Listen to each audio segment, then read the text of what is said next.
C'est la dernière semaine de l'année de Parle Jazz, donc un dernier mardi en 2025 avec Jacques Giguère ici à l'émission. Salut Jacques. Bonjour Sébastien. Très heureux de te recevoir encore, puis on finit l'année en beauté. Un beau dernier mardi. Absolument. On va essayer de se trouver des bonnes idées de Noël, parce que c'est Noël qui s'approche. C'est le temps des fêtes. Hein? Ah, c'est sûr. Cette semaine, commence. Noël fait partie des sujets. Ça fait partie. On ne peut l'éviter. Et puis après les fêtes, on parlera des poubelles. Ah, tiens donc. Parce que le temps des fêtes, c'est aussi ça. Un lot de poubelles. Ben, on entend souvent Jason le lundi se plaindre qu'il y a des gens qui déversent sur son terrain des déchets, carrément. Oui, oui. Puis, qu'est-ce qui se passe? Qu'est-ce qui est en train de se passer dans notre société? On en parlera après les fêtes de ça. D'accord. Mais aujourd'hui, plusieurs sujets nous préoccupent. On vous invite bien sûr à participer avec nous aussi à l'émission. Les lignes téléphoniques sont ouvertes dès le début de l'émission. C'est le 506-532-0133. Vous pouvez nous écrire par courriel à ppjj@cjse.ca. Donc, plusieurs sujets à l'émission aujourd'hui. Ça brassera pas trop, hein, Jacques? Non, on va être tranquille. On va être tranquille aujourd'hui, mais on parle de sujets intéressants, dont le magasinage des fêtes, mais toutes sortes de choses s'est passé dans l'actualité également. Alors, restez avec nous pour Parle Jazz en ce mardi.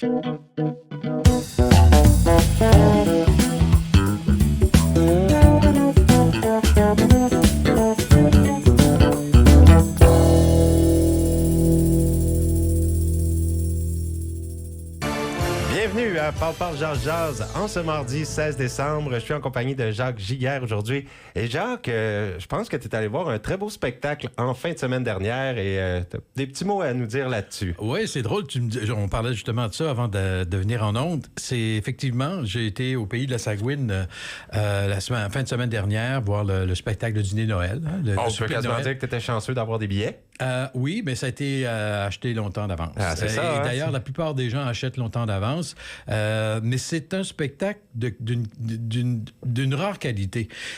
Et ça, j'aimerais le souligner. C'est pas juste... Tu sais, des fois, on entend « Ah oui, le pays de la Sagouine, c'est folklorique, c'est des vieilles affaires et tout ça. » C'est très d'actualité, mais c'est surtout la qualité. Moi, je voudrais souligner là, l'excellente performance de tous les comédiens qu'il y avait sur scène. Luc Leblanc, Mélanie Leblanc, Véronique Hébert, Christian Kidd-Codin, qui a une voix fantastique, qui chante d'ailleurs un succès de Supertramp dans le spectacle, mais c'est mélangé à travers le spectacle qui est très local.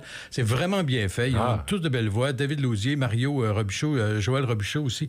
Et c'est non seulement de la qualité sur scène, mais c'est aussi de la qualité hors scène.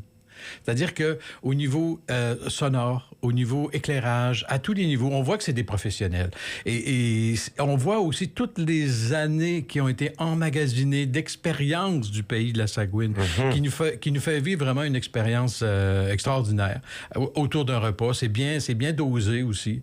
C'est bien dosé au niveau... on a même, pendant le spectacle, j'allais dire un break, un entracte, qui nous permet de prendre le dessert, vous voyez? Donc, ça permet aussi aux gens de retourner au bar, s'ils veulent aller au bar, et tout ça. Donc, tu vois qu'il y a beaucoup d'expérience dans tout ça. La machine est bien rodée, est bien huilée. Je n'ai que du positif à leur dire aujourd'hui, puis je suis très content de voir que ça se passe chez nous. Et ça, tout à l'heure, on parlait de Noël qui s'en vient. Ça, c'est des excellentes idées de cadeaux. Ben oui. Ces gens-là, ils sont super occupés. Imaginez-vous, c'est pendant 6 semaines, presque sans arrêt. Donc, et ça marche, c'est plein, ça se vend très bien. Pourquoi? Je comprends très bien pourquoi les gens veulent y retourner. Ah oui, tu l'as vu. Quand puis vous vivez une expérience de qualité, qu'est-ce que vous allez faire? Vous avez, le goût d'y retourner. Et de l'offrir en cadeau. Et de l'offrir en cadeau, ou d'en parler à d'autres façon positive. Et donc, quand la roue se met à tourner positivement dans le bon sens, c'est ce qui fait tout le succès de ce qui se passe là-bas. Alors, je voulais simplement le mentionner ce matin parce que je suis sorti de là et ça fait partie maintenant de mes cadeaux du temps des fêtes. C'est-à-dire que là, un des beaux cadeaux qu'on a eu, c'est un cadeau indirect du pays de la Sagouine, c'est-à-dire que mes beaux-parents qui nous accompagnaient, on était plusieurs de la famille, mes beaux-parents qui étaient là, qui sont au-dessus de 80, de les entendre rire aux éclats. Ah oui, hein? Ça a beaucoup de valeur. Certainement. Comme vous comprenez, c'est pas juste le fait qu'on a un bon spectacle, c'est aussi, on voit que c'est partagé aussi par les gens de la salle. Alors, c'est tout ça qui fait en sorte qu'aujourd'hui, je me dis, je vais prendre quelques minutes pour le mentionner, de les féliciter, puis de vous encourager à les encourager. Voilà. Un gros bravo à toute l'équipe du Pays de la Sagouine. Là, franchement, vos spectacles de Noël, c'est Grandiose. Ouais. Ah, une autre bonne nouvelle que je me dois de mentionner, hier, on apprenait que la centrale Pointe-le-Pro Oui. est de retour En opération? en vie. OK, Oui, OK. elle est de retour en opération après 5 mois de fermeture pour de l'entretien. Puis là, on avait trouvé une problématique qu'on a réglée finalement.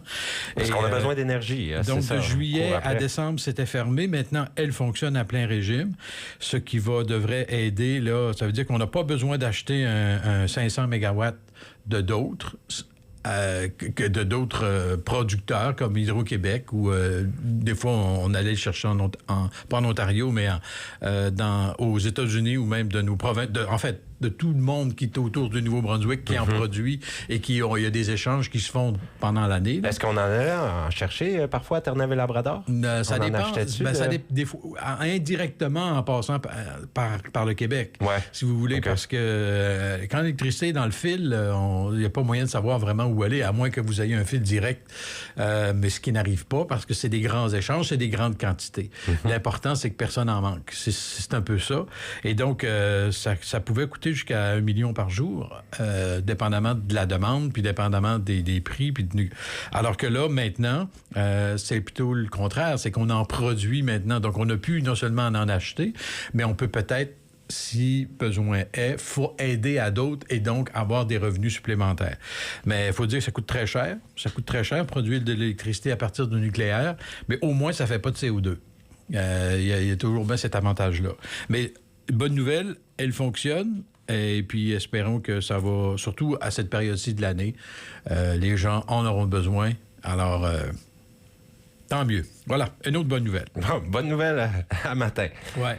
Et puis, hier, il y avait une auditrice que je sais que ça t'avait marqué, une auditrice qui parlait que le Canada devrait se plaindre, notamment par rapport à tout ce qui se passe aux États-Unis et tout ça. Et puis, on a eu une petite discussion là-dessus, Jacques, et tu me disais que le Canada, en fait, s'est plaint. Ah! Il l'a fait. C'est un peu pour répondre à la dame qui appelait hier en même temps par le fait même, mais explique-nous comment ça se fait que même si le Canada s'est plaint et qu'il a réussi à avoir certains acquis, mais qui n'en sont pas vraiment, comment ça se fait que ça n'a pas été respecté, les accords qui ont été conclus? En fait, à partir du moment où ça a commencé avec le premier, faut revenir, le Trump est au pouvoir en ce moment aux États-Unis, mais c'est son deuxième mandat. Il y a eu un premier mandat à partir de 2016, de 2016 à 2020. Et il a contesté. En fait, il nous a mis une taxe sur le bois d'œuvre. Vous vous souvenez, il y a eu une taxe sur le bois d'œuvre et le Canada s'est dit, mais qu'est-ce que c'est ça? Bien, on a une entente. Vous ne pouvez pas une entente qui était l'ancien accord de libre-échange avec Canada, États-Unis, Mexique. Là, on a dit, bien voyons, on a une entente. Vous ne pouvez pas juste arbitrairement comme ça nous mettre une taxe, un tarif, qui est une taxe déguisée, sur notre bois d'œuvre. Vous ne pouvez pas faire ça. Alors, le Canada a contesté devant l'OMC, l'Organisation mondiale du commerce. C'est à ça que ça sert, ça fait partie de ça.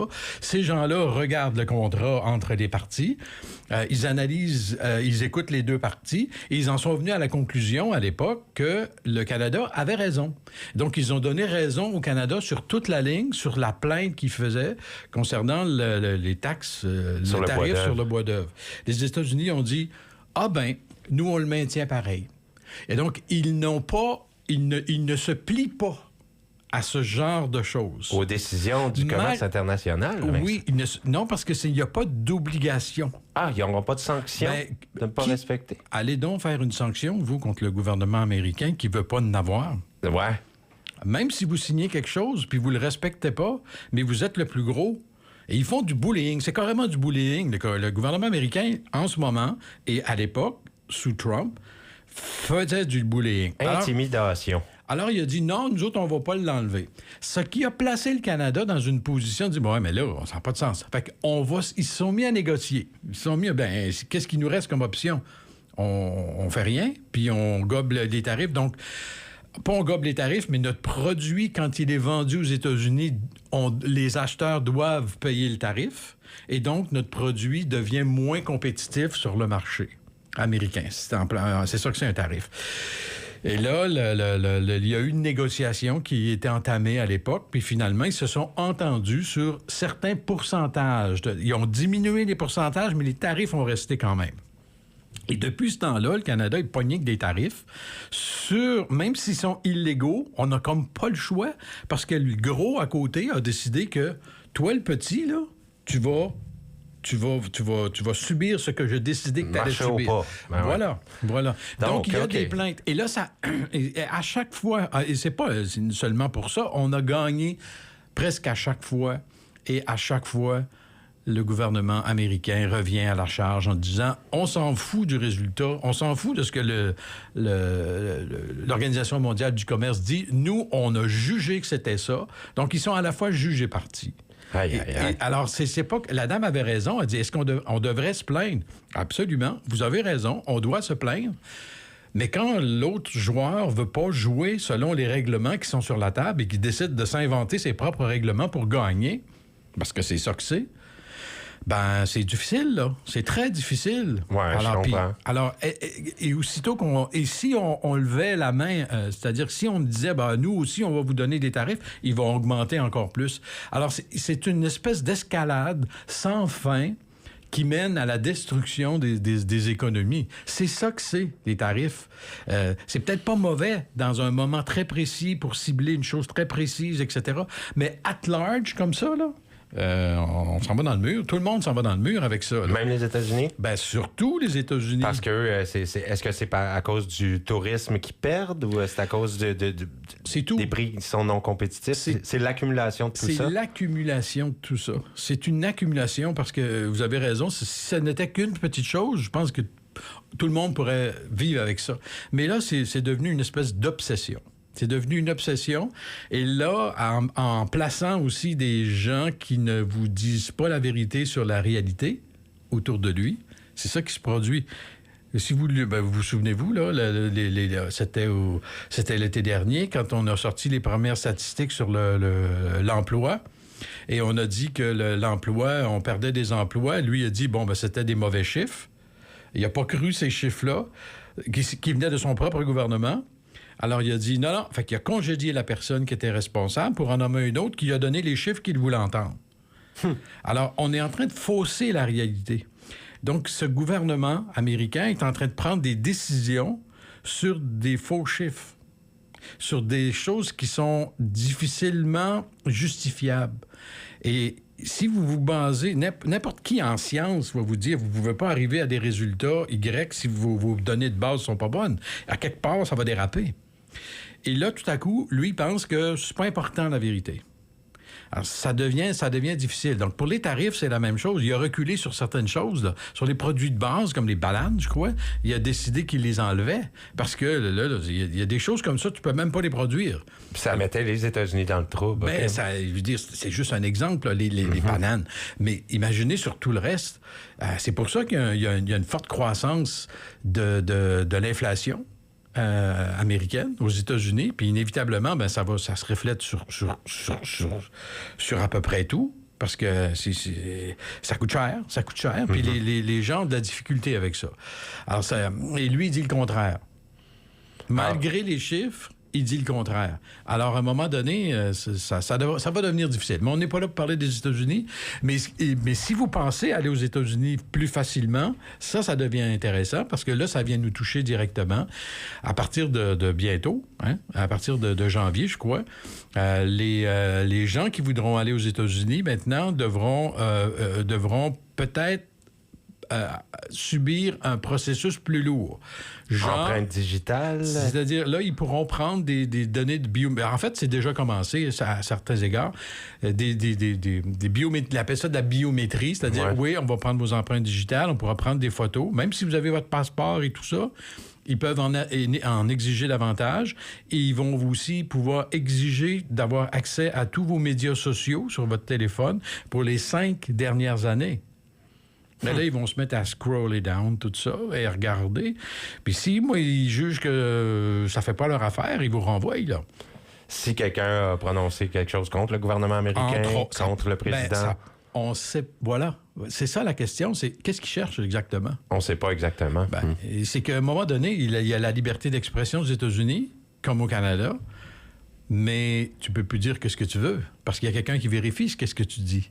Alors, ça peut devenir difficile, et ça va devenir difficile pour les gens qui veulent aller aux États-Unis. Ouais. Donc, moi, j'aurais tendance à dire, si vous avez des amis américains, parce que c'est pas tout le monde qui est comme ça aux États-Unis, là, comprenons-nous bien qu'il y a des bons Américains aussi, là, dans le sens où ils partagent des valeurs qui ressemblent aux valeurs canadiennes. C'est pas tout le monde qui croit fermement que tout ce qui est en train de se passer est une bonne chose. Mais si vous avez des amis américains, c'est peut-être plus simple de les inviter chez vous que d'essayer d'aller de l'autre côté à un moment donné. Mm-hmm. De toute façon, il y a beaucoup d'Américains, il y a beaucoup de Canadiens qui ont décidé de rester au Canada ou d'aller ailleurs. Parce qu'il y a d'autres beaux endroits dans le monde. Oui. Et l'industrie du tourisme américain commence à trouver ça moins drôle. Surtout tous ceux qui sont en frontière. Tous les États frontaliers. Hein? Eux, ils recevaient beaucoup de visites. Washington, l'État de Washington, à l'autre bout, jusqu'au Maine. Tout ça, le Vermont, le New Hampshire, name it, le Minnesota. Ces gens-là, il y a des commerces là-bas qui trouvent ça moins drôle en ce moment. Là. C'est clair. Et si je te demande de sortir ta petite boule de cristal, là, Jacques, est-ce que tu vois une fin à tout ça? Est-ce que tu vois une réconciliation avec les États-Unis dans un avenir rapproché ou pas du tout? Rapproché? Ça dépend qu'est-ce qu'on entend par rapprocher. Moi, je dirais que tout va se jouer en novembre prochain. Et les mois qui vont précéder et les mois qui vont suivre. Mm-hmm. Pourquoi le novembre prochain? Novembre 2026. C'est ce qu'on appelle les élections, les midterms. Mi-mandat. Les élections de mi-mandat. Qu'est-ce qu'une élection mi-mandat? C'est que, contrairement au Canada, où on a une élection générale, où on élit tous les représentants qui vont aller à l'Assemblée, à la législature à Ottawa, les États-Unis, le Sénat et la Chambre des représentants est divisée en trois, je vous dirais. OK? Est divisé en 3 sections. Ils n'ont pas les élections en même temps. De sorte qu'à tous les 2 ans, vous avez un tiers des sénateurs et un tiers des représentants qui sont à la Chambre des représentants. Eux s'en vont en élection. Alors que les 2 autres tiers, eux autres, ils vont pas en élection. Ils attendent leur tour. Donc, c'est à tous les 6 ans. Vous comprenez? Okay. 2 tiers, 2 tiers, 2 tiers. À tous les 2 ans, à un moment donné, à tous les 6 ans, il y a une élection quelque part aux États-Unis pour ces gens-là, qui est un système qui permet une stabilité. Vous comprenez? Donc, et à quelque part, il y a quelque chose d'intéressant. Il n'y a pas de gros changements à l'emporte-pièce. Ça donne une indication de ce qui peut s'en venir. Et depuis que le gouvernement actuel a été élu, il y a eu des élections dans des États, il y a eu des élections dans des grandes villes, comme New York, et à chaque fois, ce sont des démocrates qui ont été élus. 0 républicains. Okay. Et donc, ça lance un message que les gens sont insatisfaits aux États-Unis. En ce moment, c'est le message qui est lancé par les électeurs. Et ça voudrait donc dire que cette élection-là du mois de novembre prochain, puisque c'est très serré, presque 50-50, et au Sénat et à la Chambre des représentants, ça voudrait dire que si beaucoup plus de gens gagnent au niveau démocrate et au Sénat et à la Chambre des représentants, ça voudrait dire que ces 2 sections du gouvernement tomberaient aux mains des démocrates. Et donc, ces gens-là ont un pouvoir énorme sur le budget, ont un pouvoir même de destitution du président. Ils pourraient décider à ce moment-là de lancer une procédure de destitution. Ils pourraient relancer la loi de l'automne prochain. Absolument, ils pourraient. Mais là, encore là, ça prend le 2 tiers au niveau du Sénat. Il n'y a rien de garanti dans tout ça. Là. Okay. Mais tout ce que j'essaie de vous dire, c'est qu'actuellement, le président a le contrôle presque absolu sur tout. Hein, il signe un décret, puis tout à coup, ce décret-là devient comme une espèce de loi, parce que les 2 autres chambres, qui devraient normalement être un contrepoids, sont nés par des républicains qui, eux, croient dur comme fer tout ce que le président dit. Donc, ils appliquent à peu près tout ce qu'il dit. C'est comme un papier collé, si vous voulez, hein? Un cut and paste, puis on passe à un autre appel. Donc, c'est ça qui est en train de se passer de l'autre côté. Écoutez, je pensais pas qu'on parlerait de politique américaine ce matin. Non, on en a parlé un peu. Mais c'est ça qui est en train de se passer. Donc, en novembre, qu'est-ce qui reste comme option? Qu'est-ce qui reste comme option s'il veut pas perdre? Parce que c'était ça votre question. Ouais.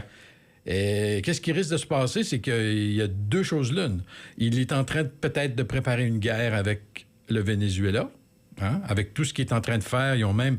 C'est des actes illégaux, là. Vous êtes en train d'aller saisir un un porte de pétrole, comment est-ce qu'on appelle ça? Un pétrolier qui vient qui sortait des eaux du Venezuela. Ils ont été le saisir pour l'amener aux États-Unis. Puis le président s'en va dire, bon, qu'est-ce qui va arriver du pétrole? Ah, ben, j'imagine qu'on va le garder. C'est illégal, là. Vous ne pouvez pas faire ça, là. C'est comme si un camion d'Irving passe, puis moi, je décide de le saisir, puis je l'amène chez nous, puis je garde ce qu'il y a dedans. Vous ne pouvez pas faire ça.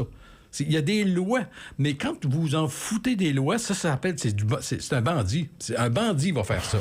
Ben, on est dans la même catégorie. Tu rentreras pas aux États-Unis s'il écoute Parle Georges aujourd'hui. J'ai pas l'intention d'y aller non plus, mais à un moment donné, il faut appeler les choses par leur nom. Et puis, alors là, si vous préparez une guerre, ça, il a bien compris en parlant avec Zelensky. Comme ça, s'il y a une guerre, on peut reporter des élections, on peut annuler des élections. Ma crainte, c'est un peu ça. Sachant qu'ils perdent, c'est-à-dire qu'ils décident de déclencher un processus qui fait en sorte qu'on va annuler l'élection, la prochaine élection du mois de novembre. Et c'est là que le peuple américain va dire non, enough is enough. Il y a des élections, on vit dans une démocratie. Jusqu'à maintenant, ça fonctionne. Puis oui, il a été élu démocratiquement, puis oui, il a le droit de faire ce qu'il fait, d'être président. Maintenant, dans tout ce qu'il fait, s'il y a des choses qui sont parfois tirées par les cheveux, détruire une partie de la Maison-Blanche pour essayer de construire un bal, puis d'aller essayer de s'enrichir de sa propre... utiliser son poste de président pour mettre de l'argent dans ses poches. Chez nous, c'est considéré, c'est immoral. On ne peut pas faire ça. Mais on dirait qu'aux États-Unis, ça dort au gaz pas mal fort là-dessus. Le grand chef a tous les droits. Ben, c'est qu'il contrôle aussi tout le système autour qui le permettrait de l'inculper. Alors, les juges et partis, là, quasiment, là. C'est un gros problème. C'est un gros problème pour les Américains. Espérons qu'ils vont pouvoir que tout le système va pouvoir passer à travers. Est-ce que la démocratie sera assez forte pour passer au travers? Espérons qu'au mois de novembre prochain, il y aura des élections et que là, la démocratie va suivre son cours pour les 3 prochaines années, puis que dans 3 ans, il y aura des élections présidentielles, puis on verra, là, tu sais. Mais pour le moment, c'est vraiment les midterms, là. De ce que j'entends, les gens nous disent, moi, c'est vraiment l'année prochaine que ça va jouer. Bon, ben c'était ma question boule de cristal à Jacques aujourd'hui, mais merci pour nous avoir fait ce survol de la politique américaine un petit peu ce matin. Et puis si on revient de notre côté, Jacques, est-ce que tu crois à ça que vendredi, l'essence va baisser? La grosse affaire. La promesse... On nous dit que le 19, là, ça devrait être fait, les prix vont être ajustés, puis que ça devrait baisser. C'est sûr que c'est difficile à suivre, là, tous ces mouvements du prix de l'essence, mais qu'est-ce que tu en comprends, grosso modo? Ben, il y a une volonté du gouvernement libéral actuel, provincial, de garder sa promesse, de réduire... En fait... de réduire le prix de l'essence. En fait, pour les consommateurs. Ils avaient fait une promesse double. La première qui était nous allons enlever la taxe carbone pour les consommateurs et nous allons baisser le prix de l'essence. En pensant qu'en baissant la taxe carbone, ça allait baisser le prix de l'essence. Mais là, on a compris, comme à travers les branches, que ça aurait été relégué ailleurs. Ça s'est pas fait. En d'autres termes, ils ont enlevé la taxe sur l'essence, carbone, qu'ils avaient... On appelait ça la taxe X, que Irving ne voulait pas payer, mais que nous, on payait à sa place. Bon, ils l'ont enlevé, mais le prix n'a pas baissé. Donc, où ce qui est allé, cette augmentation, qui bénéficie maintenant de ce 7 cents à peu près? Ça a été distribué entre le producteur, le distributeur, les transporteurs, les détaillants. En fait, on ne sait pas. C'est surtout les détaillants, semblerait-il, qui avaient peur de ça. Donc, pour garder une certaine stabilité, c'est ça. Le gouvernement est revenu à la charge en disant on a appris que c'est parce le prix de l'essence est basé sur le prix de l'essence j'allais dire pur, c'est-à-dire de base 100% essence. Alors là, vous allez dorénavant établir votre prix sur le E10. Qui a 10 d'éthanol. E10, imaginez-vous, qui comprend ça? Mais en fait, le E10, c'est le E pour éthanol, puis 10 pour 10 %. Ouais. Mais je pense qu'il y avait l'air de dire que c'est pas mal l'essence que la plupart des gens consomment. Alors, pourquoi ça baisserait? Je sais pas, mais Moi non plus. ils vont se fier sur ce prix-là au lieu des autres prix d'essence et ça touchera pas au diesel, à ce que j'ai compris. Donc, le prix de l'essence régulière va baisser vendredi. À ce niveau-là, j'ai hâte de voir. J'ai Ouais, tu vas le hâte croire quand tu vas le voir. Je suis plus Saint-Thomas. Saint-Thomas, tiens donc. Je suis plus Saint-Thomas à ce niveau-là parce que je ne sais pas. Il y a une volonté de vouloir baisser le prix de l'essence. OK, je comprends. J'entends et je prends acte de ce que vous dites, mais le système nous a toujours habitués à, malgré des décisions, il y a toujours une façon d'un autre côté de ne pas le faire, ou de le faire à moitié, ou de le faire tout de suite puis de le reprendre après. Je pense que Mme Holt a très confiance là, qu'avec la stratégie qui a été mise en place, les consommateurs vont voir une baisse d'essence ce vendredi. Alors, j'espère qu'on va le voir. Elle semble confiante. Alors, on va voir comment l'industrie va réagir. Alors, ça va être intéressant. Donc, mais c'est pas ça qui va faire que vous allez acheter un plus gros cadeau des fêtes. Ah non, puis en parlant des fêtes, après la pause, on en parle un peu de Noël qui s'en vient. Et est-ce que c'est possible de vivre le temps des fêtes sans se ruiner? La question qu'on vous pose aujourd'hui. Restez bien branchés, c'est PPGJ.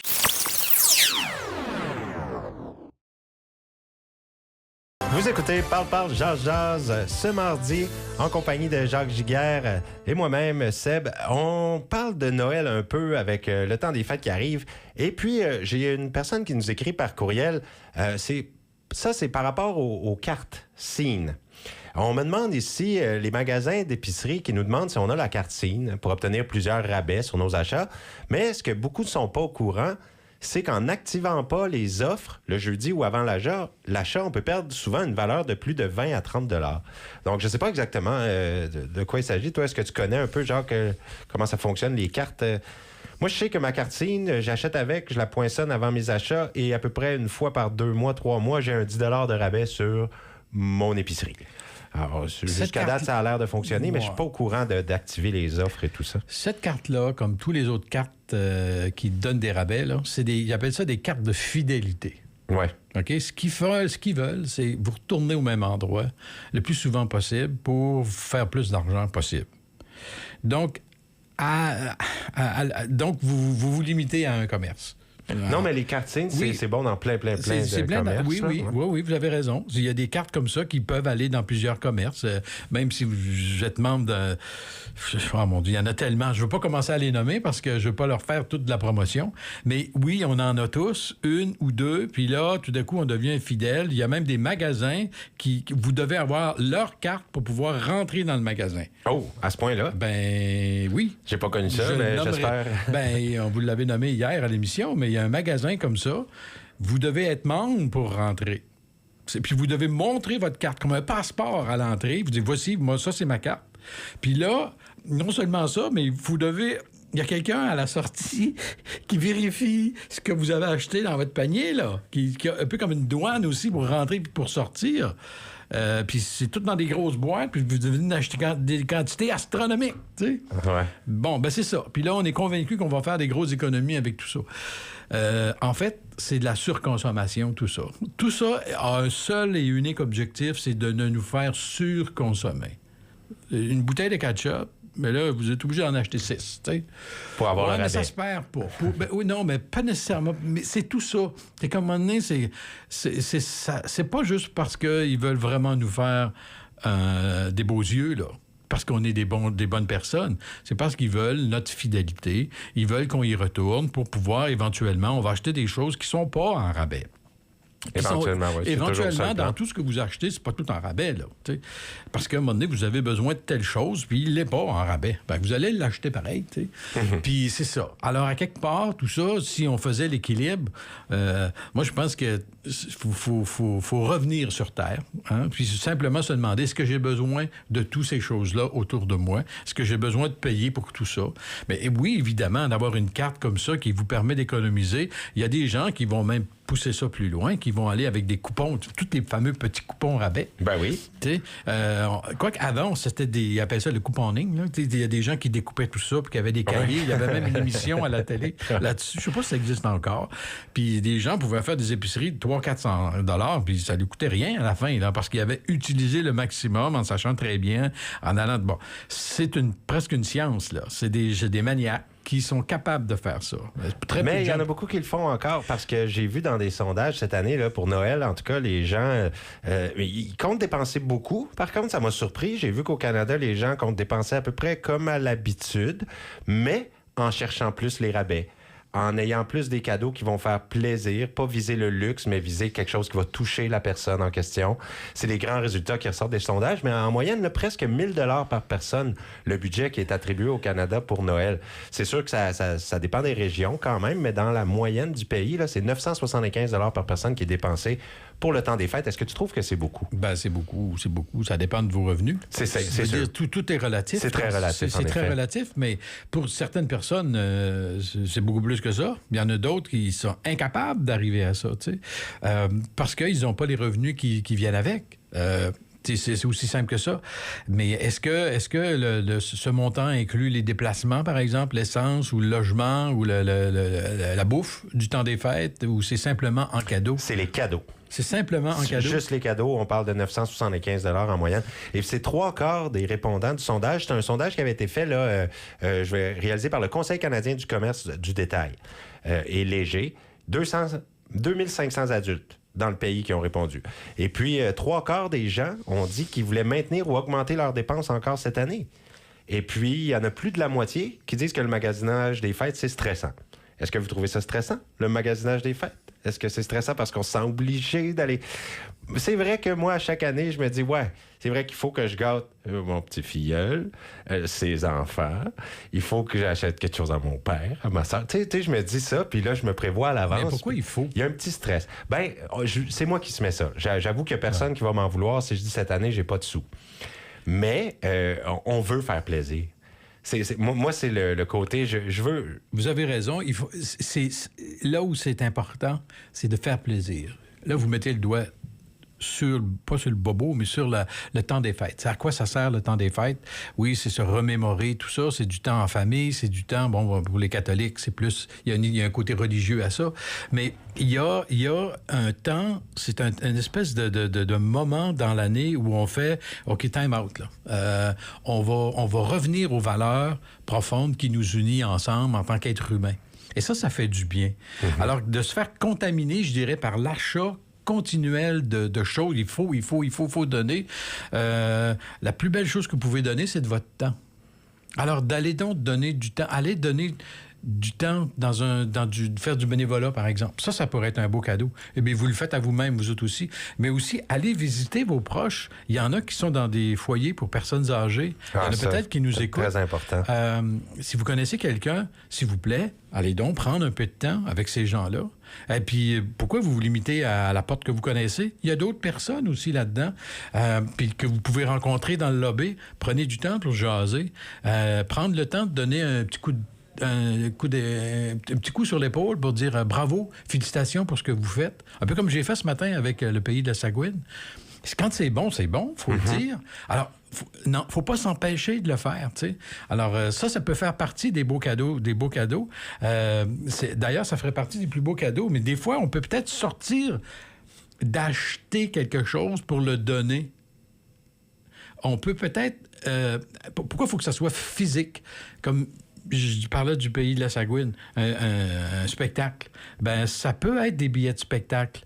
Si vous connaissez une personne, vous dites, qu'est-ce qui lui ferait plaisir? Faire un effort pour dire, faire un appel pour les gens qui l'entourent. Qu'est-ce qui lui ferait le plus plaisir? Si c'est un amateur il y a tel... Allez voir sur tous les spectacles qui s'en viennent dans la prochaine année. Si tu es un amateur de tel groupe ou de tel... de danse ou de hockey, je sais pas, moi, de quelque chose. Ça peut être n'importe quoi. Ouais. Alors, donner un cadeau en ce sens-là, je te donne 2 billets pour aller voir ton spectacle. Oh mon Dieu, moi qui pensais les acheter. Ça peut être des choses comme ça. Ça peut être des livres d'auteurs. Des auteurs locaux, il y en a plein. Oui. Mais pas nécessairement locaux. Ça pourrait être des choses comme ça. Une sortie romantique. C'est un beau cadeau. Dans un chalet avec votre douce. On l'offre à Noël pour la Saint-Valentin. Ça pourrait être... pour être consommé à la Saint-Valentin. Oui, ça pourrait être ça. Ça pourrait être un beau souper gastronomique. Il y a d'excellents restaurants à Shediac, à Moncton, à partout, en fait. Aux gens il y a d'excellents restaurants. Pourquoi pas dire, hey, là, on se paye la traite, puis sais-tu quoi? On va élargir. On peut élargir, inviter des gens qu'on aime et payer la facture. Ça, c'est vraiment ça des beaux pourrait cadeaux. être un beau oui. cadeau. Donc là, on passe du temps ensemble et on encourage le local. Ça pourrait être des cadeaux pour le corps et l'esprit. Il y a des gens qui ont besoin d'un bon massage, de relaxer. Vous dites c'est stressant, le magasiner le temps des fêtes. Un spa, par exemple, ça pourrait être un cadeau. Même l'hiver, il y a toutes sortes d'endroits où on peut avoir des spas d'hiver. Là. Oui. Puis on va dans l'eau glacée, puis ensuite on va dans le spa avant, puis on a très chaud, puis on se rentre dans l'eau glacée. Puis c'est bon pour la santé, tout ça. Oui, puis et même pour les enfants, ça peut être des cours. Ça peut être des cours d'arts martiaux. On l'inscrit à des cours d'arts martiaux s'ils démontrent de l'intérêt pour ça. Je dis pas arriver avec ça, puis vous avez aucune idée de ce que l'enfant veut faire. Il va voir ça comme un devoir plus qu'un cadeau. Là. Non, faut vraiment faut faire son enquête avant. Oui. Mais si vous êtes à la maison, puis vous voyez qu'à chaque fois que vous papotez, là, vous êtes dans la cuisine, puis l'enfant vient vous aider. Il y en a des enfants qui sont curieux comme ça. On l'inscrit à Masterchef pour les enfants, concours de cuisine. Mais vous pouvez l'inscrire à des cours de cuisine. Ben oui. Ou lui donner des livres de cours de cuisine. Ou s'il est intéressé par le corps humain, pourquoi pas lui acheter un beau gros livre sur le corps humain? J'avais fait ça, curieusement, je ne sais pas si ça a un lien, mais j'avais fait ça avec ma fille. Je me rendais compte, mon Dieu, elle s'intéresse quand on saigne et tout ça. Bon, mais j'avais acheté un gros livre sur comment ça fonctionne le corps humain pour enfants, fait pour enfants. Mais saviez-vous, j'ai quasiment aimé mieux ça qu'elle, parce que j'ai appris plein de choses. Parce que, mon Dieu, c'est bien fait. Alors c'est intéressant, puis curieusement, aujourd'hui, elle est médecin, tu sais. Donc, j'ai aucune idée si ce livre-là est venu influencer à ce point-là, mais ça peut donner, donc, encourager les éléments positifs chez une personne de la façon dont vous pouvez le trouver sans nécessairement vous aller dans les grandes chaînes de distribution pour acheter des bebelles qui sont dans du plastique, qui ont été construits en Chine, qui vont finir au dépotoir l'année prochaine. Tu sais. C'est vrai. Et puis, essayez de les sortir des écrans, parce qu'ils sont déjà pris sur leur téléphone. Surtout s'ils sont des ados, là. Oui, d'où l'option d'un bon livre. J'ai aimé cette suggestion que tu as faite. Un livre, ça fait sortir de l'écran un peu, puis ça nous fait travailler l'imagination, puis c'est bien là, d'entrer dans les histoires des livres. Puis en plus, on a des éditions en Acadie pour des livres pour enfants qui sont exceptionnels. Alors, allez à la librairie de votre coin, puis vous pouvez trouver des livres facilement, là, tu sais. J'ai été surpris, Jacques, de voir à quel point cette année, les gens retournent beaucoup dans les magasins. C'est un gros pourcentage qui font du lèche-vitrine dans les magasins, presque 60% des gens. Alors moi, je pensais que ça irait beaucoup en ligne. Tu sais, je sais que depuis la pandémie, c'était parti en explosion, là, les achats en ligne. Et je sais qu'il y en a beaucoup qui l'utilisent encore. Mais là, cette année, on voit un retour des Canadiens dans les magasins. On veut vraiment aller voir en personne. Pour moi, les gens ont le goût de l'ambiance et de rencontrer des personnes. Moi, je pense que, si vous voulez mon opinion là-dessus, je pense que les gens se réveillent à la dernière minute, comme d'habitude. Puis là, faire venir ça par la poste, vous avez des bonnes chances que le 24, vous ne l'avez pas. Puis là, vous avez les culottes baissées. Fait que là, vous prenez pas de chance. Puis là, vous dites, merde, j'aurais dû y aller avant. Alors, qu'est-ce qu'on fait? Il nous reste une option, c'est d'aller directement dans les magasins. Qui n'est pas une mauvaise chose non plus, parce que c'est local. J'aime mieux ça qu'à acheter chez nos voisins américains ou chinois des éléments qui vont venir par la poste, puis l'argent s'en va ailleurs. Au moins, là, il y a une partie de l'argent qui va rester chez nous. Il faut réfléchir à ça aussi. Là. Oui, c'est pratique de tout faire venir en ligne, puis c'est très populaire maintenant, parce que c'est très facile. Puis en plus, si ça fait pas, c'est pas grave, on le retourne. Mais tout ça, pensez à l'énergie que ça prend pour bouger tout ça, inutilement. Allez donc l'essayer, puis prenez donc ce que vous voulez, tu sais. Des fois, des fois, je me dis, on va aller jusqu'où dans cette folie-là? Tout ça n'existe, tout ce système-là n'existe que parce qu'il y a du pétrole. Si aujourd'hui, on se parle, Sébastien, puis que des gens nous entendent chez eux, c'est parce qu'il y a du pétrole. Le micro qui est devant moi, là, qui est fait en métal, c'est du pétrole. En plastique. Non, ça, c'est... Mais le plastique est fait avec quoi? Du pétrole. Le métal il a été fait parce qu'il y a des fonderies, parce qu'il y a des camions qui ont été cherchés dans la terre. Le pétrole est partout indirectement. La table qui est devant moi, l'ordinateur qui est devant moi, le fil, c'est tout... C'est du pétrole. Les vêtements qu'on porte, à ce point-là. Il y a du pétrole partout. Fait qu'à un moment donné, tout ça, puis c'est une ressource naturelle non renouvelable. Ouais, quand il n'y en a plus, il n'y en a plus. Donc, il va falloir réfléchir sérieusement à un moment donné jusqu'où on va pousser tout ça. Ça nous permet... Le génie humain, il est fantastique. Ça nous permet justement de faire ce qu'on fait aujourd'hui. Mais à un moment donné, il y a une réflexion à avoir très sérieuse. Puis, malheureusement, je ne sens pas une volonté de vouloir faire ça. J'espère qu'on ne se la fera pas imposer par la rareté à un moment donné. Puis là, ça va devenir... ça sera plus drôle, là. Mais espérons qu'on ne se rendra pas là. Espérons. Courte pause et on poursuit cette discussion autour des achats de Noël et discuter avec nous. Le 506-532-0133. On veut savoir, est-ce que vous dépensez beaucoup à Noël et qu'est-ce que vous en pensez du magasinage des fêtes?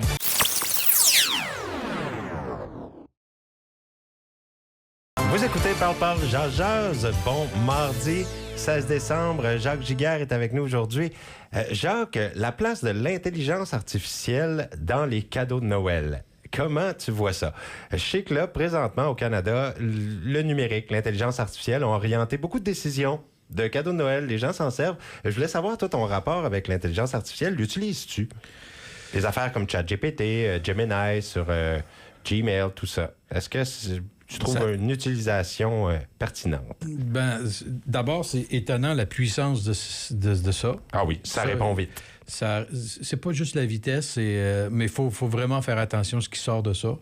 Parce que des fois, ils vont vous dire des choses, mais il faut valider tout ça. Valider tout ça parce que d'une autre façon, de d'autres sources. Parce que des fois, oui, ça a l'air d'avoir du bon sens, mais c'est peut-être pas fondé.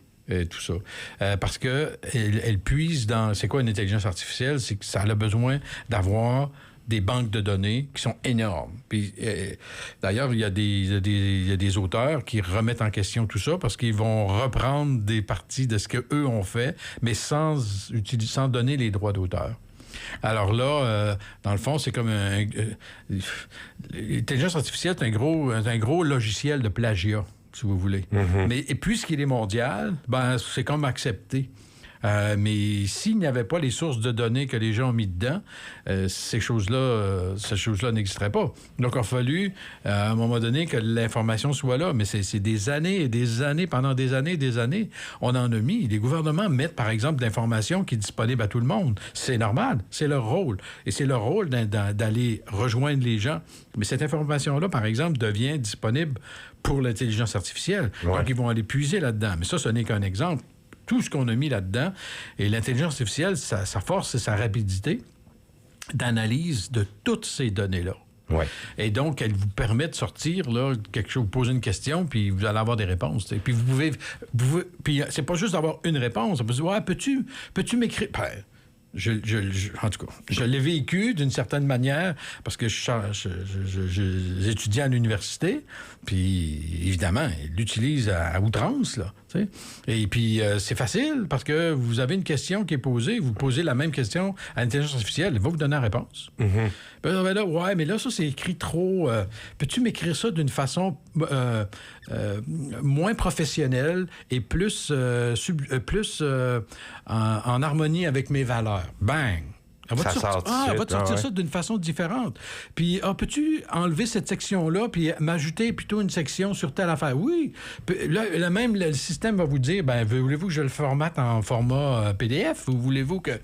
Il donne même des suggestions. Est-ce que vous pourriez vouloir? C'est pour ça que les gens qui sont en train de créer l'intelligence artificielle disent, oh, ça va prendre beaucoup d'emplois. Ouais. Ça va prendre la place de beaucoup d'emplois. Donc, qu'est-ce que j'en pense? Ben, pour le moment, je vois ça comme un outil fantastique, mais ça dépend, ça tombe entre les mains de qui? Je sais que pour Noël, là, les gens l'utilisent beaucoup comme pour avoir des recommandations de cadeaux. Tu sais, parce qu'on peut écrire une personne qui fait telle affaire. Là, ça nous sort plein de recommandations de cadeaux. Ça compare les prix. Ça fait toutes sortes d'affaires. Ça vous trouve le meilleur prix pour tel ou tel objet. Donc, les gens l'utilisent beaucoup cette année.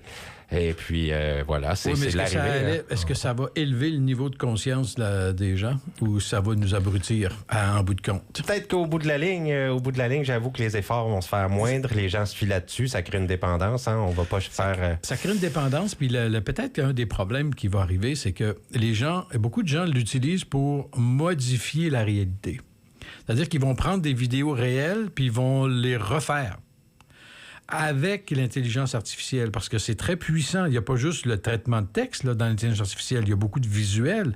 Et là, à un moment donné, avec le temps, ça se peaufine tellement qu'on ne sait plus si c'est vrai ou c'est pas vrai. Ben là, moi, je suis tanné de voir des fausses affaires. Et je vois des vidéos passer là, que je pense toujours que c'est vrai, surtout les vidéos mettant en scène des animaux. Ouais. Je sais pas si tu as vu ça passer Oui, récemment. oui, ça finit plus. Des chats qui font plein d'affaires, qui se battent avec... Ouais, puis c'est ça, puis il faut le voir. Puis c'est dur à voir que c'est de l'intelligence artificielle, mais à un moment donné, on se dit, tout simplement, ça se peut pas. Ce qui va arriver, c'est puis là, que... on cherche, puis on trouve un petit AI écrit quelque part. Ouais, mais ce qui va arriver, c'est que vous allez vous devenir vous allez vous lasser de ça. Oui, moi, je suis déjà tanné. C'est ça. Vous allez être tanné. À un moment donné, vous allez dire, mais là, moi, qu'est-ce qui est vrai et qu'est-ce qui est pas vrai? Là, vous ne saurez plus. Ouais. Et à partir du moment où vous vous mettez à douter de tout, ben c'est la fin du système lui-même. Si vous n'aimez pas ça, qu'est-ce que vous faites? Vous faites d'autres choses. On ne pourra pas jamais revenir en arrière. Là. Avec ça qui existe maintenant, ils diront jamais on l'élimine complètement. Hein. C'est comme dire... Je dis pas qu'ils vont l'éliminer, mais vous allez faire autre chose. C'est-à-dire que vous allez l'utilisation va se déplacer. C'est les médias sociaux qui vont perdre beaucoup là-dedans, parce que c'est à travers les médias sociaux que tout ça est véhiculé. Oui, puis c'est là que les gens vont se tanner. Les gens vont se tanner de tout ça. Ils vont aller aux sources officielles. Ils vont revenir aux sources officielles. La seule chose que je peux me croire, c'est ça. Mais là, c'est-tu vraiment la source officielle? Donc là, il va falloir vous vérifier si tu HTTPS, là, si tu c'est des zones sécurisées. Les banques sont bonnes là-dedans. En fait, les institutions financières ont... Dès le départ, on est obligé de sécuriser tout ça parce qu'écoutez, c'est de l'argent, c'est beaucoup d'argent. Là. Alors, eux, ils ont réussi, puis là, on envoie des codes et tout ça. Donc, probablement qu'il va falloir migrer vers ça, une espèce de sécurité. Puis, les gens qui vont s'amuser là-dessus, ben, à un moment donné, ils vont s'amuser tout seuls. Et ce qui va arriver, c'est qu'il va y avoir une dichotomie. Là. Les gens vont se diviser. Puis, si vous voulez avoir la vraie réponse, ben les gens vont retourner dans les cafés. Les gens vont retourner aller voir les personnes directement pour jaser avec eux. Ce qui serait positif, là. Ce qui serait très positif. Ben oui. Au fond, c'est peut-être ça qui est en train de s'annoncer. Je suis pas devin, j'ai pas de boule de cristal, mais l'intelligence artificielle vient placer des choses qui vont nous mettre un doute sur ce que l'on lit, ce que l'on voit. Et à partir de ce moment-là, ben, on fait quoi? Quel plaisir que j'ai, moi, à scroller des choses qui sont pas vraies. Parce que quelqu'un trouvait ça drôle? Non. Tu sais, je veux dire, non, je vais aller plutôt aller faire du ski ou je vais aller rencontrer des gens que j'aime, puis je vais aller visiter je vais faire autre chose. Je vais faire d'autres choses qui me nourrissent, tu sais. Mm-hmm. Alors, c'est un peu ça. Puis peut-être que le temps des fêtes va nous permettre de ça, mais vous remarquez tout à l'heure, dans toute la liste que je vous donnais, là, il n'y a pas beaucoup d'éléments qui permettent qu'on reste arrivé à nos écrans. À vrai dire, il n'y a rien. Puis je vais pas aller... Vous êtes capable... C'est facilement trouvable, ça. Moi, j'essaie de vous donner des idées pour essayer de penser autrement. Ça ne veut pas dire que vous allez faire ça, mais ça veut dire qu'au moins, dire, c'est vrai, il y a peut-être d'autres options. Puis, tout à l'heure, je donnais un peu des cours de cuisine, mais j'ai oublié de mentionner tout le sport et la culture qu'on peut donner à des amis, à nos proches, à nos enfants. Si vous voyez que votre enfant... est fort, il est talentueux, il a de la musique, il aime la musique, on peut lui donner des cours de musique. Ça aussi, c'est un beau cadeau. Ou en peinture, ou en poterie, ou en théâtre. Ça pourrait être ça. Ça pourrait être le sport, si vous jugez que, bon, on va à la plage, puis l'enfant ne sait pas nager. Des cours de natation. Des cours de natation. Mais je ne sais pas si j'aimais recevoir des cours, moi, quand j'étais petit. Bien, ça dépend. Un cours de conduite. On sent que c'est pas un cadeau qu'on peut consommer tout de suite, qu'on a des efforts à mettre par la suite. Moi, je pense qu'à Noël, j'aimais avoir quelque chose que je peux tout de suite en profiter. Moi, je vous dirais qu'à 16 ans, quand ma fille a décidé elle aimerait pouvoir conduire, parce qu'à partir de 16 ans, on peut conduire un véhicule automobile, j'ai dit, OK, ça sera ton cadeau. Oui, c'est sûr. Oui, mais c'est le cadeau. Mais j'ai mis 2 conditions, parce qu'il faut revenir dans le temps. J'ai mis 2 conditions.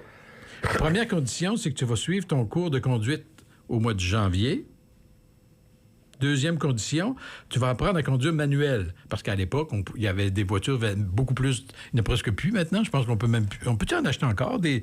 C'est pas mon auto est manuel. Mon auto est manuel, puis j'en voudrais pas une automatique. Moi, ça me fait de la peine. Mais c'est rare, mais il y en a encore. Ben, électrique, tu ne peux plus l'avoir. C'est ça qui me dérange de l'électrique. Je me dis, on pourra plus changer de vitesse. Ouais. J'aime ça, moi. Oui, c'est vrai. Il y a un plaisir à ça. Il y a vraiment un plaisir à ça. Il y a une sensation qui vient avec le véhicule. Oui, sinon, on sent qu'on conduit pas pour vrai. Oui, il y a des anti-patinages et tout ça. Il y a toutes sortes d'affaires, là.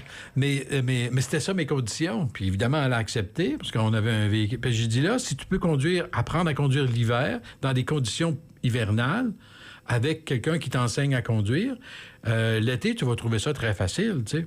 Alors, c'était mes 2 seules conditions. Et évidemment qu'elle allait dire oui, parce qu'elle le voulait, ce cadeau-là, tu sais. Mm-hmm. Donc, c'est un cours. Je dis, OK, pas de problème avec ça. Ça peut être ça. Si vous avez un enfant qui aime l'équitation ou qui aime les chevaux, pourquoi pas lui donner, je sais pas un cheval, mais une fin de semaine d'équitation ou un cours d'équitation, de horseback riding. Il y a des endroits où ça lui permet au moins de vivre l'expérience. Ça pourrait être ça. Toutes sortes d'idées cadeaux. Ben, c'est des idées simples. Puis des fois... Oui, acheter un petit quelque chose. Je suis d'accord avec ça. Puis j'ai beaucoup aimé la phrase d'hier de Jason quand il a dit à la fin, il faut faire attention à ce qu'on écrit du Père Noël. Parce que ça vient du Père Noël. Puis c'est un gros cadeau. C'est ça. Entre enfants, on se compare beaucoup. Et puis donc, il faut faire attention. Oui, si ça vient de papa et maman, ben on l'écrit, ça vient de papa et maman. Il n'y a pas de honte à l'écrire non plus. Mais oui, on peut avoir un cadeau moindre pour le Père Noël qui viendrait du Père Noël. Ouais, c'est intéressant comme concept, mais vivre une expérience avec les enfants, ça pourrait être, par exemple, cet hiver, après les fêtes, on va le faire du camping dans la cour arrière, un camping d'hiver. Ben oui. S'allumer un petit feu, puis on couche dans la tente. Ça, c'est super. Qui vivent l'expérience à moins 10. Et ben donc, ils vont pas dormir, ou à peu près pas dormir.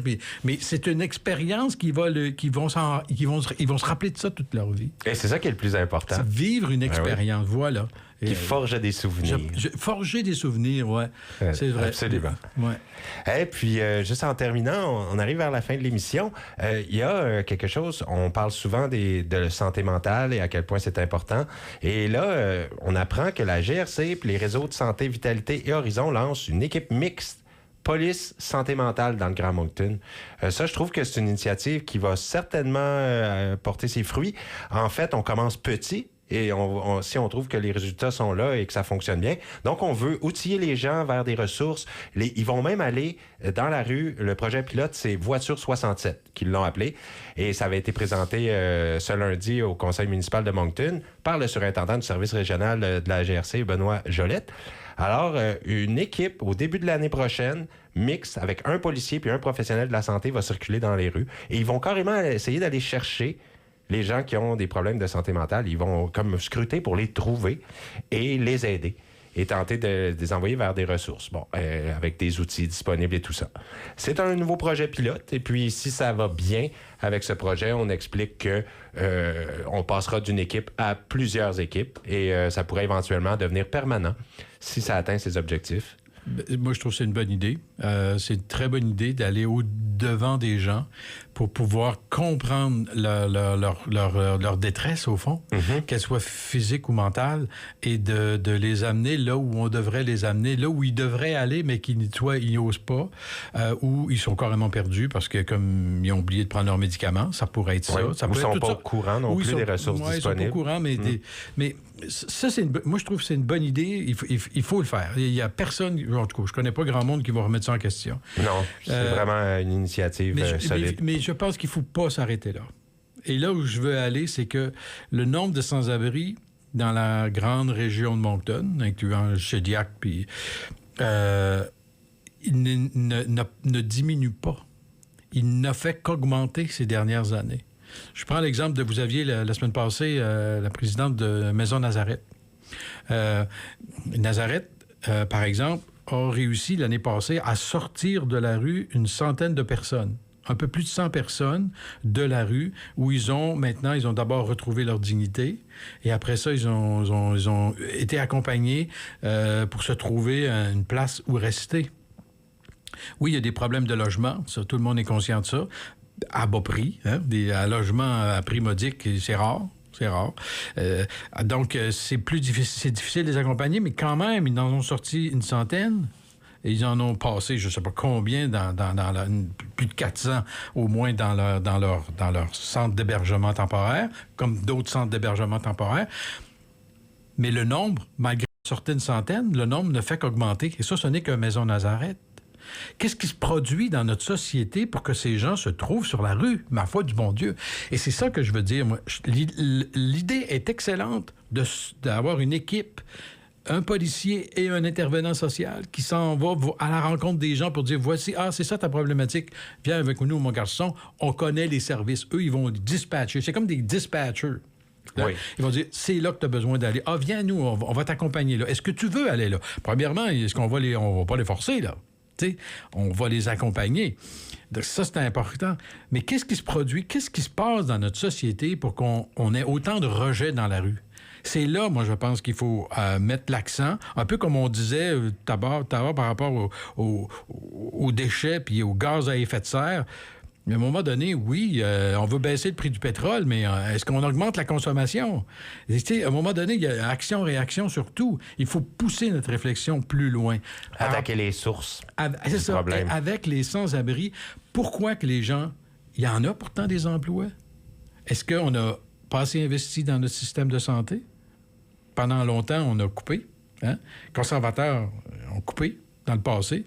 Les libéraux aussi, mais plus les conservateurs. On a donc moins de services qui est offert. Jusqu'où on est prêt à payer pour tout ça? C'est un fragile équilibre, tout ça. Et quelle est la part de l'industrie et du commerce dans ça? Parce que c'est des effets... eux, ils appellent ça des externalités en économie. C'est des effets... C'est pas mon problème. C'est le problème du gouvernement, tu sais. Ouais, mais il faut en engager du monde. Comment ça que ces gens-là n'ont pas les compétences? Alors, c'est complexe. C'est à la fois au niveau de la santé et au niveau des compétences pour faire le travail. Et donc, c'est toute une réflexion qu'on doit avoir comme société parce que ces gens-là, ces sans-abri-là, méritent, comme tout le monde, d'avoir une vie qui est digne et qui méritent d'avoir leur chance dans la vie. Puis c'est pas vrai que tous les gens qui sont dans la rue parce qu'ils souhaitent. Oubliez ça. Les gens sont dans la rue parce qu'à un moment donné, ils se sont enfargés dans les fleurs du tapis. Il est arrivé quelque chose dans leur vie qui a venu les déséquilibrer, une perte d'emploi, avec un orgueil, puis finalement, une séparation de couple. Ça peut être jumelé à ça. Et là, finalement, vous vivez dans votre voiture pour un bout de temps, puis finalement, là, vous n'avez plus d'emploi, vous pouvez plus, mais vous avez trop pas d'orgueil pour aller cogner à la porte de papa puis maman. Puis à un moment donné, vous vous retrouvez dans la rue. Ça peut être, je vous donne un processus, mais ça peut être plein de processus qui font en sorte de raisons. Ouais. Et puis, on n'a pas eu d'appel pendant l'émission, mais on en a un maintenant. On va prendre un appel pour terminer, Jacques, aujourd'hui. C'est 506-532-0133. Parle, Jazz, on vous écoute. J'ai manqué votre émission. Oui, on l'a fini avec vous. Puis vous parlez de l'intelligence artificielle. Oui, on en a parlé un petit peu, des gens qui l'utilisent un peu pour avoir des recommandations de cadeaux pour le temps des fêtes, des choses comme ça. Vous, est-ce que c'est quelque chose que vous utilisez? Non, je n'utilise pas. Pourriez-vous définir ce qu'est l'intelligence artificielle? Présentement, c'est qu'il y a différentes applications comme ChatGPT ou si on va sur différents courriels, il y a un Gemini sur Gmail qui sont des applications que les gens peuvent avoir dans leur téléphone, auquel on pose une question et ça répond. Et ça va dans la banque de données de tout ce qu'on a. Puis c'est gratuit, les gens peuvent l'avoir. Donc, depuis quelques années, ça fait à peine 2 ans, c'est maintenant donc chose publique et les gens l'utilisent beaucoup. Là. ChatGPT, ils ont ça sur leur téléphone. Tu poses une question, ça te répond tout de suite, puis ça va chercher dans une banque de données internationale incroyable, immense. Ouais. C'est ça que c'est. Ça fait longtemps que ça existe, ça? D'à peu près 2 ans là, que c'est disponible au public. Ah, OK, hein? Parce que moi, je suis vraiment... OK. Car je suis stupide, hein? Pas du tout. C'était une question... Il n'y a pas de question stupide. C'est intelligence artificielle, mais je pensais que vraiment, je ne posais pas. En fait, est-ce que vous utilisez les moteurs de recherche, genre Google ou Moi, je le faisais dans le passé. Moi, j'ai mon ordinateur, mais je suis plus sur l'Internet, là. Ah, vous avez sorti l'Internet. Mais j'étais sur des engins de recherche, là. Ouais. Dans le passé, monsieur, je me souviens plus de ça. OK. J'ai vieilli, hein. sûr, moi, je suis retiré. Puis... OK, non, mais vous pouvez y aller pareil. Vous pouvez y aller pareil oui. si vous voulez, mais vous sentez pas le besoin d'aller là. C'est ça? Oui, c'est ça. Je me sens pas le besoin d'aller là. Oui. Exactement. Puis vous, pour Noël, je suis curieux. On a-t-il encore du temps, Sébastien? Bon, on va l'en prendre. Ouais, on je va suis en prendre curieux de vous entendre parler pour Noël. Êtes-vous prêt pour Noël? Ben moi, je suis célibataire, hein? Oui. Donc, c'est pas mal... Puis moi, j'aime Noël. Oh! Je m'apitoie pas sur mon sort, là. Oh! Qu'est-ce que vous faites, donc? Si vous vous apitoyez pas, ça veut dire que vous restez pas en quatre murs, là? Non, j'aime Noël, puis c'est de famille, puis la prière, puis... OK. C'est ça, là. OK, donc vous allez à la messe de minuit? J'allais dans le passé. Il n'y a plus de messe de minuit. Ben, c'est ça, je veux dire, la messe de minuit. Ils sont rares. Il y en a quelques-unes. Non, mais c'était vraiment tout un événement, moi, je dirais ça, là. Oui. La messe de minuit, là. Ben, il y en a d'autres, mais avant. Vous pouvez y aller avant, quand même. Ah oui, moi, je suis religieux, là. Oui, c'est correct, là. C'est votre choix. J'ai la foi, il n'y a pas de chose de ça. Puis moi, j'aime Noël, puis j'ai la signification de Noël, puis c'est... En tous les cas, c'est ça. Ben là, je vous souhaite joyeux Noël. Ben justement, vous aussi, des belles fêtes, puis merci d'avoir participé à l'émission à la toute fin. OK, ben merci beaucoup. Oui, joyeuses fêtes, puis on vous souhaite plein d'amour pour le temps des fêtes. Ah, ben ça, c'est très beau. Merci beaucoup. OK, au revoir. OK, bonne année, là. Bye-bye. Et puis merci à toi, Jacques. Aujourd'hui encore, c'était la dernière de 2025 ensemble. On se retrouvera en 2026 pour d'autres émissions qui vont brasser par moments. On aura toutes sortes de sujets parfois controversés, mais ce sera intéressant et fort enrichissant de partager ça ensemble. Ça me fait plaisir, Sébastien. Puis on vous souhaite, permettez-moi de vous souhaiter un joyeux temps des fêtes à vous aussi. Merci, on ne se reverra peut-être pas avant Noël et puis à toi, toute ta famille. Probablement pas, parce qu'on va partir chacun de notre côté, parce que c'est plus une histoire de famille, hein? Ouais. C'est vraiment une histoire de famille, souvent le temps des fêtes. Alors, on va partir, mais en même temps, on va partir. On va pas aller bien loin, mais je veux dire, on va prendre le temps de se retrouver et de s'apprécier ensemble. C'est ça le temps.